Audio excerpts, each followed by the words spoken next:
अस्सलाम वालेकुम, कैसे हैं आप सब। उम्मीद करती हूँ आप सब ठीक होंगे। Welcome to my channel story corner. चलिए चलते हैं आज के किस्से की तरफ। उम्मे रबिया बड़ी नेक खातून थी, बगदाद में रहती थी। अल्लाह ताला ने बड़ी दौलत अता फरमाई। इनकी शादी भी एक दौलतमंद शख्स से हुई। फरमाती हैं कि मैं ऊपर छत पर अपने शौहर के साथ बैठी थी। वो था तो बड़ा दौलतमंद पर मुतकब्बिर भी बड़ा था। दरवाजे पर एक फ़कीर मांगने आया। मेरा खावन बालकनी से झांक कर कहने लगा, इसे कुछ ना देना, ये दुकानदार है, ये दुनियादार बने हुए हैं, जानबूझ के मांगते हैं। तो मैंने कहा, तेरी दौलत से नहीं दूंगी, मेरे मैके से जो कुछ आया हुआ है इसमें से देने की इजाज़त दे देना।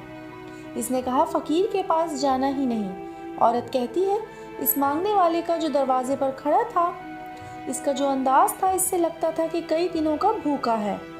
इस जवान के चेहरे पर अजीब भूख थी। मैंने शौहर से नज़र बचा के आई और मैंने चंद दिनार इसकी हथेली पर रखे। जब मैंने दरवाज़ा बंद किया तो सामने मेरा शौहर खड़ा था। कहने लगा, मेरी इजाज़त के बगैर देती है, जा तुझे 3 तलाक़ें। मैं इज़्ज़तमंद माँ बाप की बेटी तलाक लेके घर आ गई। जुर्म मेरा ये था कि मैंने अल्लाह के रास्ते में खैरात की थी। कहती है, मेरे वालिद परेशान हो गए, मैं शदीद परेशान, मेरे वालिद और वालदा भी परेशान थे कि रिश्ता कहाँ से आएगा। 1-2 साल शदीद कर्ब में रहे तो एक रिश्ता आया, बड़े अमीर आदमी का था। मैं तलाक याफ्ता थी पर रिश्ता कंवारे का आया। जब वो रिश्ता हो गया, मैं पहले दिन अपने खावंद के पास गई तो मुझे कहने लगा, मुझे जानती हो मैं कौन हूँ। मैंने कहा, नहीं। तो कहने लगा, मैं वही हूँ जो तेरे दरवाजे पर खैरात लेने आया था। तुझे मेरी वजह से तलाक हुई तो मैं इसी रात जाके मुसल्ले पर रोया कि मौला, मेरी वजह से बेचारी का घर उजड़ गया। फिर मैंने 18 घंटे मेहनत की तुझे इज्जत देने के लिए। कहने लगा, अब तुझे बीवी बना के नहीं, महारानी बना के रखूँगा, तेरी नौकरी करूँगा, तू मेरी मोहसिना है। 1 साल गुजरा, मुझे अल्लाह ने बेटा भी दिया।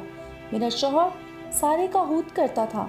एक दिन मैं छत पर अपने शौहर के साथ बैठी थी, दरवाजे पर मांगने वाला आया। कहने लगा कि अगर मांगने वाला आए तो तुमने हूत दे देना है। मैं दरवाजे पर मांगने वाले को देने गई तो मेरी चीख निकल गई। मैं धड़ाम से गिरी। मेरा शौहर दौड़ आया। कहने लगा, क्या हुआ। मैंने कहा, पता है मांगने कौन आया है, ये वही है जो मेरा पुराना शौहर था। उम्मे रबिया कहती है, मैं रोने लगी। दौलत का तकब्बुर करते हैं लोग, ताकत का तकब्बुर करते हैं लोग, लेकिन मेरे अल्लाह को एक लम्हा भी नहीं लगता किसी बादशाह को फ़कीर और फ़कीर को बादशाह बनाने में। अल्लाह हमें हर किस्म के तकब्बुर से बचाए, आमीन।